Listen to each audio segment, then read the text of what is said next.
Dear Yoseph Haddad, most welcome to this program. Thank you very much for having me. Yeah, you are working for partnership between Jews and Arabs in Israel. Yeah. The last decades, we have seen a big geopolitical change in the Middle East. What's going on? Well, the Middle East changed. Some would say for the better, and some would say for the worse. Depends which angle you are looking at it. And it's unfortunately, those who would say for better, those who would say for the worse, you have some credit to say that, because we've seen what the Iranian regime has been doing lately within the Middle East countries, and in every country they touched, they just demolished.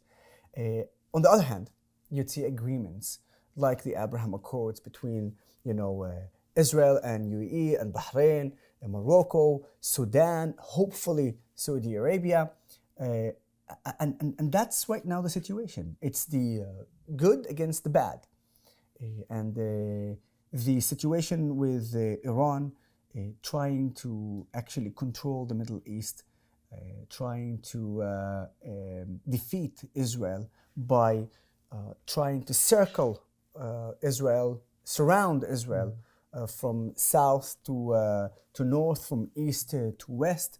This is something that we witnessed in the last decade. And the thing is that, as I said, in every country Iran touched, that country was literally demolished. How are they working? It's very simple. They're just sending monies to terrorist organizations, and those terrorist organizations just demolish the country, and some of them become actually a political movement, and then they are actually in the parliament. Take, for instance, Hezbollah. They have Al-Amal political party, which is part of Hezbollah. Now, Iran funds Hezbollah. Hezbollah has massive weapons throughout Lebanon, and then you'd see how they direct it not only for Israelis, but they're using it also in their own people. A few days ago, a truck that was going through a Christian neighborhood in Lebanon did an accident, and when some of the Christians came too close to that truck, Hezbollah terrorist people there shot and killed 2 Christians. And this is part of what's going on in a daily life. A few years ago, the massive explosion at the port with hundreds of Lebanese were killed. The economy is crushed in Lebanon. And this pattern, we see it everywhere. You go to Yemen with the Houthis, it's the same thing. You go to Syria, it's the same thing. And you go to Gaza, the same thing. So you see that pattern where Iran is demolished and demolished country or territory is the inevitable thing to happen. What is the aim of the Iranian regime? No, it's basic. We know they're not even hiding it. They write on their missiles to Israel, let's destroy Israel. Countless of times they spoke about how they only want to destroy and demolish the state of Israel, and that Israel is the cancer of the Middle East. So we know that that's what they want to do. The problem is that the countries surrounding Israel, they're not realizing that the more they are affected by Iran, the more they actually affect themselves for the worse. Israel is thriving. Israel is continuing despite the threats. We're a very strong country. We have a very strong army. They are the one who is suffering from Iran. Now, us, of course, we have the problems when Hamas and Hezbollah are getting stronger and they have better missiles, and it gives more headache for the IDF, to retaliate and to defend ourselves. But eventually we do that, whether it's by the Iron Dome or any other way. And our country, again, and our society and the Arab society in Israel is thriving. I always say that. Ask any Arab Israeli whether he's willing to move to any of the Arab countries surrounding Israel. He would say, absolutely not. We are going to stay where it's good for us to stay. But the Iranian regime is a regime that it's an evil regime. There's no other way to just look what they're doing to their own people. Human rights violations. women that cannot walk freely, men that cannot say what they want. Prior the Iranian, the IRGC, Iran was a secular country with people enjoying life. Look what happened today. It's a crushed country. Unemployment, the economy is crushed. Everything is demolished. That's what's going on. We need the good force of the Middle East. We need to unite, and we need to stand against this terrorist regime of the IRGC. And I hope that the more countries in the Middle East realize that Iran is the problem, the better, and the sooner, the better it is for the whole Middle East. What about the conflict between the Shia and the Sunni Muslims? You know, it's an ongoing conflict. Some of them say it's even worse than the conflict between Israelis and the Jews and the Arabs. And in fact, it is exist. You know, I watch many videos of debates between Shia and Sunni, and I'm telling you, the hatred there exists. Really, it's more than it exists towards Israelis. This is something that is very known within the Arab countries and within the Middle East. This is something that obvious, for instance, to Saudi Arabia and Iran. Just lately, they renewed their relationship. But even with the new relationship between Saudi Arabia and Iran, the hatred exists because of Sunni and Shia. This is an important question. These things will never go. The religious hatred between the sect of the Shia and the sect of the Sunni, I think it's one of the main debate and rivalry, religious rivalry between those two, even more than Christians and Muslims, by the way. Does the Western world struggle with understanding the religious part of this wars and conflicts? You can see it, but even if you put the religious problem aside or struggle, look at the situation today with Iran. I mean, Iran literally has been led by the RGC, which is a terrorist organization. I don't have any other way, government, okay? Terrorist government. There's no other way to define it. Yet the world is not realizing that, and they still want to make agreements with them on a nuclear situation, the situation that we're having. No deal. That's it. No deal. You cannot give terrorists a power such as nuclear power. And unfortunately, the world is not realizing that, because we are listening and we're hearing that the negotiations are moving forward, which means that they are actually going to allow Iran to continue to the path to have a nuclear power.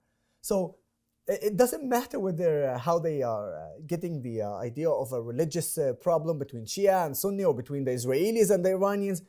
It's something more than that. And nuclear Iran is a threat not only to Israel, it's a threat to the free world. And the sooner people understand that, especially politicians on those top positions around the world, the better for the whole world. Before that, I said it's the better for the Middle East. When it comes to nuclear Iran, this is very, very concerning to the whole free world. This is the bad part of the situation in the Middle East. Correct. The good part, you mentioned it, is what's going on after the Abraham Accords and the new partnerships, which, I mean, no one foresaw this 10 years ago. 10 years ago. We're speaking 3-4 years ago. Okay, And you know, if you had told me that I'll be in Dubai, visiting Dubai, which is quite interesting, because I am an Arab. But as an Arab, because I'm an Arab Israeli, because we did not have a peace agreement with the UAE, I could not fly to Dubai. And only when Israel and the UAE and Bahrain, Morocco, they did peace agreement, only then I, as an Arab, would have been able to, to fly to Dubai. And the thing is that I'm so in love with the UAE that I've been in the last 2 years, I think 7 or 8 times in Dubai and Abu Dhabi. It's amazing. Yeah. But it's amazing because as an Arab, I get to know a new Arab culture that I didn't know about. And it's the opposite the same way. You know, we with my organization, we did delegations to Abu Dhabi and to Dubai. The Arab Israelis came to Dubai and Abu Dhabi, and we met Arab Emiratis and Arab from Bahrain as well, and from Saudi Arabia. And it was unbelievable. Because for them, it was the first time they actually met an Arab from Israel. And they heard about all the things that we do there. They were shocked. Even if they go and learn in the best schools abroad, like Harvard and MIT, they still will know about our reality as Arabs who live in Israel. And now they are 1 meter away from me, and I'm telling them about my experience. I'm telling them about the reality in Israel and also about the problems. And they tell me about their reality and about the problems that they have as well.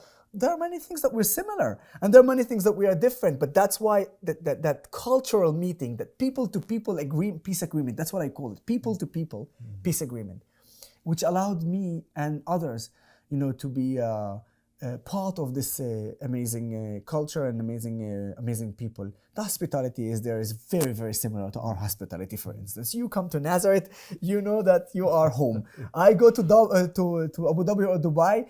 For them, when I go there, I feel home because they make me feel at home.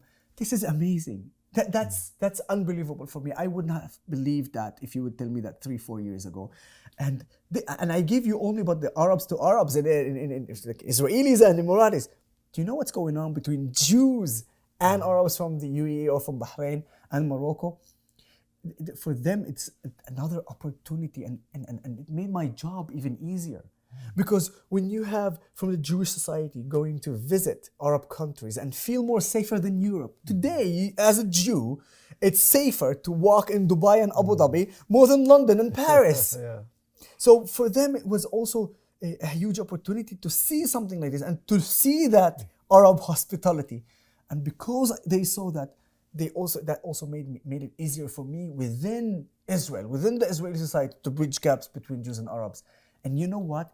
If we keep strengthening those relationships, and if we keep bringing more peace agreements with more Arab countries in the Middle East, we have a chance to beat Iran and the evil, pipes that they have all over the Middle East. And that's the good news. Yeah. Is the United Nations and the European Union, how to say, understanding the situation and embracing it? No. You can't see the UN understand the situation. The facts is in front of us. In 1 year, Israel was condemned by the UN more than all the countries of the world together. You have countries who have human rights violations such as Iran, Venezuela, Cuba. You have countries like Syria, a president who killed his own people, hundreds of thousands of deaths of his own people. You have territories controlled by terrorist organizations. You have corruption all over countries in the Middle East and in South America. Yet you cannot disattach from the fact that they have a sort of a specific passion to target Israel. I mean, are you kidding me? The problems all over the world. North Korea. And North Korea is not even condemned by close to be Israel. North Korea, Syria, Cuba, Venezuela, Iran. Where are all those countries? So if you condemn Israel that much, that you combine all the countries of the world and you still don't arrive to the condemnation that Israel got, you understand that the UN does not understand the situation. Point. Here in Norway, the politicians, they always speak about the United Nations as a noble institute, how to say it. And they say that we have to follow the UN track. But they are not promoting peace, you say. No. You cannot say that the UN is promoting peace. I'm sorry. The evidence and the action speaks by itself. The UN has an important role. Unfortunately, it seems when you have a biased opinion, you cannot become that important to actually be that important role. When you are a biased, you cannot be like this. They are sending representatives to the Middle East to the territories of the West Bank, to Gaza, and to Israel. And they're sending people who have already made their mind before even touched their foot on the land of Israel. How can you be unbiased? How can you actually report to the UN an unbiased report when you come already with your opinion is set in mind? Okay, Israel is bad, and Israel is committing an apartheid regime, and Israel is committing atrocities and ethnic cleansing, and that's not true. But when you come like this, you'd understand that even if there are people in the UN that wants to make it right, the people who are handing them their reports, people who have biased opinion.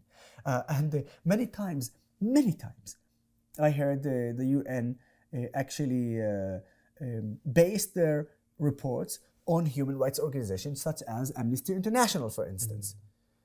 But Amnesty International literally lied in their reports. They called me a Palestinian, the Arab Israelis, they called us Palestinians, that's one. When I say that only between 7 to 11% of the population in Israel, the Arab Israelis, consider themselves as Palestinians, that's one. And they also categorized Israel as an apartheid state from the river to the sea, including the 2 million Arabs who live in Israel.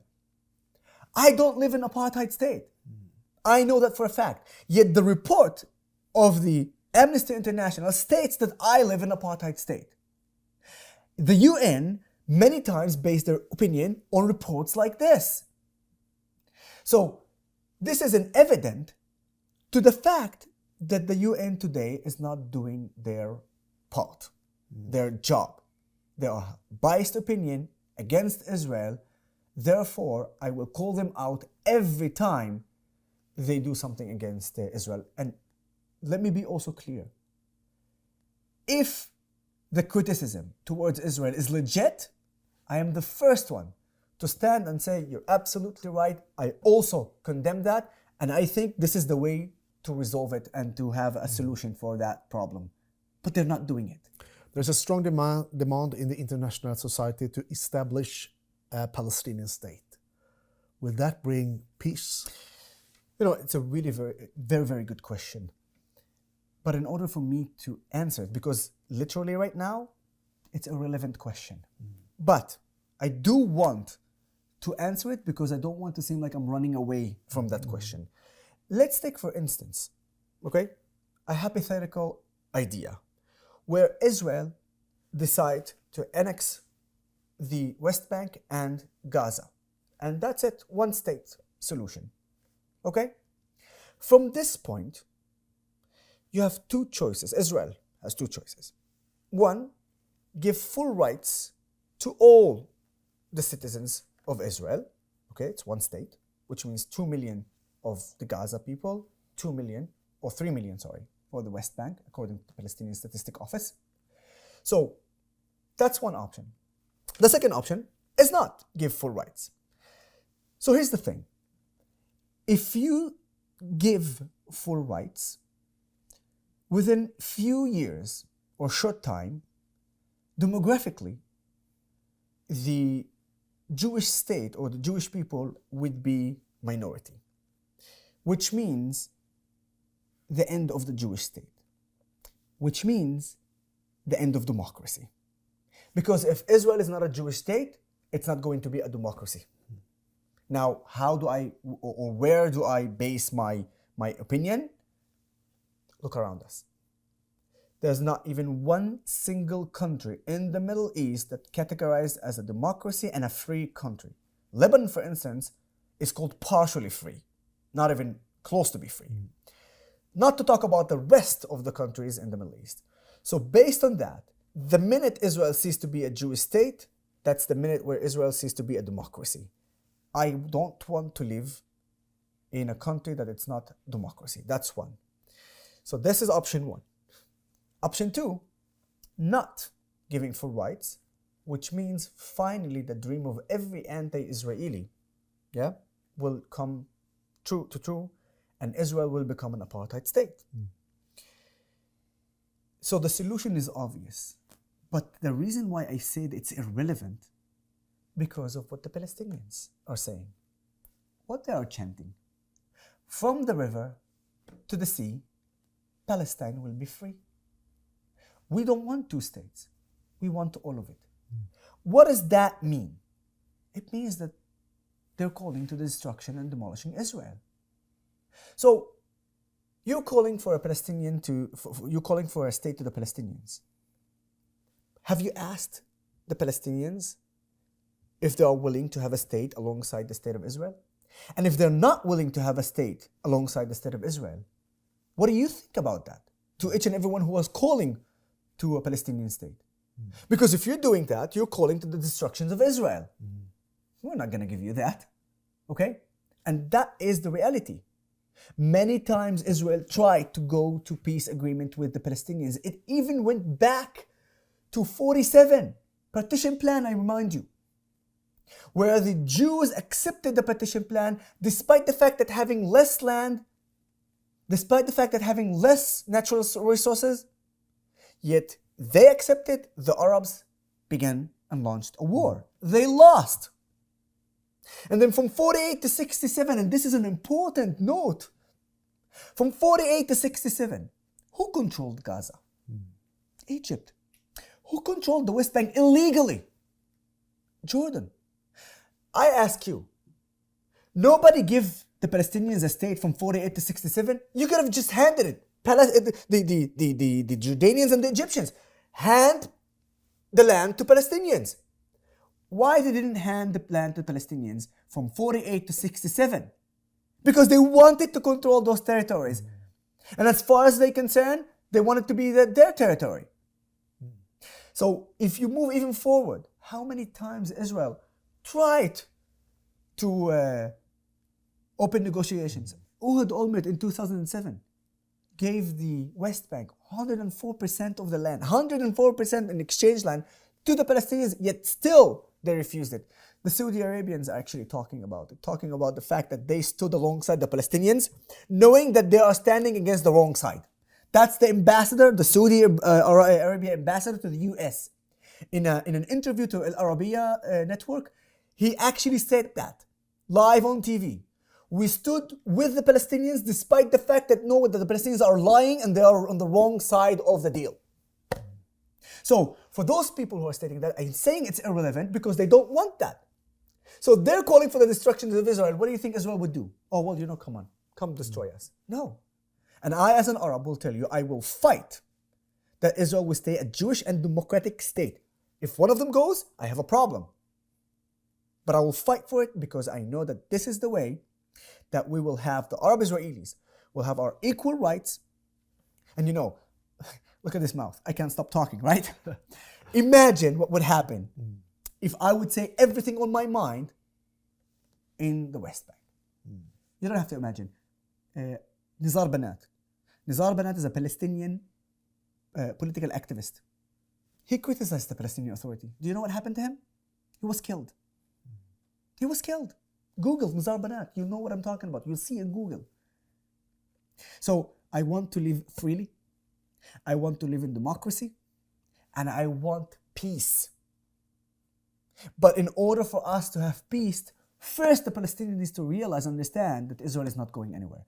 When they do that, when they stop chanting from the river to the sea, Palestine will be free, come and ask me what I think about the solution. Many thanks, Yoseph Haddad. Thank you very much for having me.